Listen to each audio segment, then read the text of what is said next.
Assalamualaikum warahmatullahi wabarakatuh. A'udzu billahi minasyaitonirrajim. Bismillahirrahmanirrahim. Bersyukur kepada Allah Ta'ala yang telah memberikan berbagai macam nikmat, salah satunya yaitu nikmat kesehatan, serta sholawat salam tercurahkan kepada manusia satu-satunya yang paling mulia, yakni baginda Nabi Muhammad sallallahu alaihi wasallam.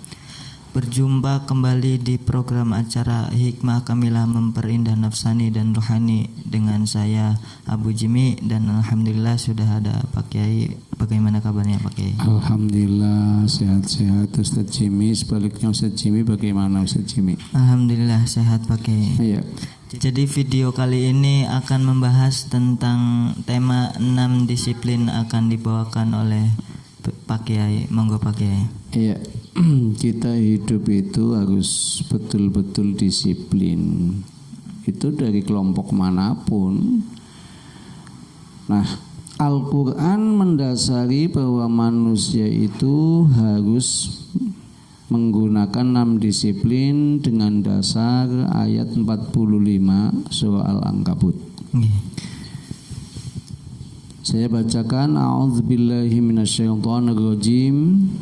Bismillahirrahmanirrahim. Utlu ma uhiya ilaika minal kitabi wa aqimis sholata innas sholata tanha 'anil fahsya'i wal munkar wala dzikrullahi akbar wallahu ya'lamu ma tasna'un. Nah, ini ayat 45 surah Al-Ankabut. Awal juz ke-21. Coba kita kaji. Utlu, bacalah. Utlu, kajilah. Ma, segala sesuatu. Uhiya, yang telah diwahyukan ilaika kepadamu. Utlu ma uhiya ilaika. Ma uhiya ini isinya apa? Minal kitabi, Al-Quran. Utlu ma uhiya ilaika minal kitabi. Ini satu qadiyah. Bacalah apa yang telah diwahyukan kepadamu, yakni Alkitab, isinya Al-Quran. Ini qadiyah yang pertama. Kemudian wa aqimis sholata, dirikanlah sholat. Wa aqimis sholata, dirikanlah sholat. Alasannya innas sholata, sesungguhnya sholat tanha, mampu mencegah. Tanha anil fahsai, dari perbuatan keji, wal mungkar, dan perbuatan yang mungkar. Kemudian qadiyah berikutnya, wala dzikrullahi akbar, sesungguhnya zikir ini adalah akbar, ay akbarul ibadah. Yang dimaksud zikir nanti akan ada penjelasannya, insyaallah pada saat nanti dijelaskan qadiyah demi qadiyah. Wala dzikrullahi akbar wallahu, dan Allah mengetahui ma, segala sesuatu, ma yasnauna, yang mereka berbuat. Wallahu ya'lamu ma tasnaun, Allah mengetahui apa yang kamu perbuat. Coba kita teliti qadiyah demi qadiyah. Utlu ma uhiya ilaika minal kitabi, bacalah. Kita diperintahkan membaca, kita diperintahkan untuk mengkaji, kita diperintahkan untuk meneliti. Orang itu bisa membaca, bisa mengkaji dengan baik, itu menggunakan akal, Pak Ustaz. Menggunakan akal. Lah, akal ini adalah al-aqlu nurun ruhaniyun tudriku bihin nafsul ulumad dururiyata wan nadhuriyata. Definisi akal, al-aqlu, akal ini nurun, cahaya ruhaniun, bangsa rohani, tudriku bihin nafsul ulumad dururiyata.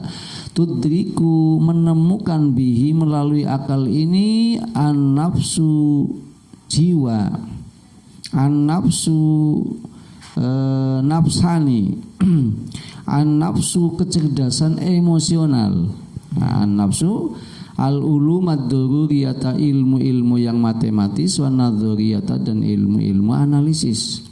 Berarti orang itu bisa membaca melalui akal yang sebagai alat penemu bagi nafsu.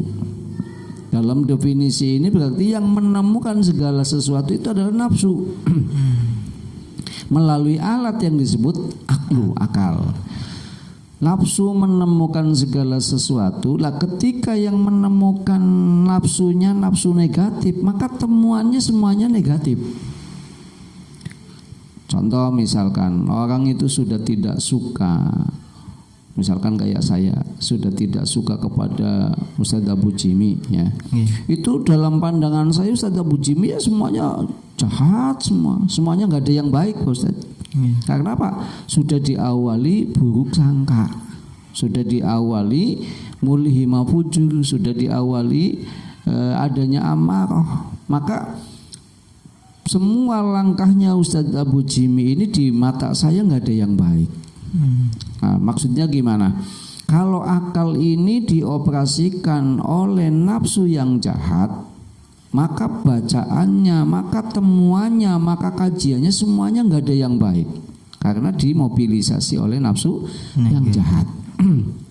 Oleh sebab itu, supaya kita betul-betul bisa baik cara memahami Al-Quran, cara memahami Al-Hadis, cara memahami apapun, akal kita ini harus dioperasikan oleh nafsu yang baik, yakni mulhimah taqwa, lawamah, mutmainnah, radiyah, mardiyah dan kamilah. Supaya apa? Supaya penemuan kita, supaya bacaan kita, supaya penelitian kita ini akan menghasilkan hal-hal yang baik. Jadi bagaimana maksudnya utlu ma'uhiya ini? Utlu ini diartikan disiplin akal, yakni akal yang dioperasikan oleh nafsu yang positif. Contoh, dua orang lagi temu ilmiah misalkan, si A sebagai lawan bicara menggunakan nafsu yang positif, sementara si B menggunakan nafsu yang negatif. Kira-kira bisa ketemu apa tidak Pak Ustadz? Tidak akan bisa ketemu. Jadi yang namanya disiplin pertama, kita harus menggunakan disiplin akal, yakni akal ini disatukan visi misinya dalam kita bedah ilmiah, dalam kita musyawarah, dalam kita untuk menemukan dari hasil penelitian kita. Satu, kita harus menggunakan disiplin akal. Nah, kenapa? Kalau yang menemukan segala sesuatu itu adalah nafsu melalui akal, berarti yang dikondisikan adalah alatnya untuk menyatukan visi dan misi. Nafsunya tadi sudah disatukan, harus nafsu yang baik, jangan nafsu yang buruk. Akal, disiplin akal ini akan menjadi manfaat, akan menjadi baik, akan menjadi maslahat untuk umat ketika akal ini dioperasikan oleh nafsu yang baik. Berarti disiplin akal dengan cara akal dimanfaatkan, dioperasikan, dijadikan alat oleh nafsu yang baik. Itu disiplin yang pertama disebut disiplin akal. Utlu ma'uhiya ilaika minal kitabi, ini nanti keterangannya qodiyah ini nanti di belakang. Setelah kita ada disiplin akal, kita harus disiplin ilmu. Karena akal ini tadi dioperasikan oleh nafsu untuk menemukan segala sesuatu. Utlu ma'uhiya ilaika minal kitabi wa aqimis sholat. Ini kita bahas wa aqimis sholat. Qodiyah ini ma'uhiya ilaika minal kitabi akan dibahas nanti sebagai inti. Wa aqimis sholat, dan dirikanlah sholat. Orang itu bisa mendirikan sholat dengan baik ketika orang itu memahami itu sholat, baik teorinya maupun praktiknya. Artinya apa? Orang hidup ini harus mempunyai konsep disiplin ilmu. Nah, ilmu itu apa? Al-ilmu husulu surati syai'i fil aqli. Ilmu itu husulu surati syai'i, menghasilkan segala sesuatu, gambaran segala sesuatu fil aqli, di dalam akal. Ketika akal kita mampu menggambarkan sesuatu, berarti itu adalah ada ilmu di dalamnya. Jadi orang itu harus pertama disiplin akal, yang kedua disiplin ilmu. Ilmu apapun ya, karena ilmu itu intinya segala sesuatu yang bisa dibayangkan di dalam akal. Ketika kita mengucapkan, ketika kita menemukan ucapan garam, dalam akal kita terlintas asin. Kalau kita menemukan istilah gula dalam akal kita langsung manis kesimpulan. Nah, semua gambaran-gambaran yang di akal ini, yang ditemukan oleh akal ini namanya ilmu. Nah, ilmu ini punya disiplin. Ada disiplin ilmu apa? Alat, disiplin ilmu fikih, disiplin ilmu tauhid. Kita coba satukan visi misi ilmu itu. Berarti yang kedua, dengan dasar bahwa aqimis sholat, dirikanlah sholat, kita bisa mendirikan sholat dengan baik, maka kita harus menggunakan ilmu. Itulah bisa disimpulkan yang kedua, disiplin ilmu. Kemudian ibadah ini wujud sholat. Dalam qadiyah berikutnya, innas sholata tanha anil fahsya'i wal munkar.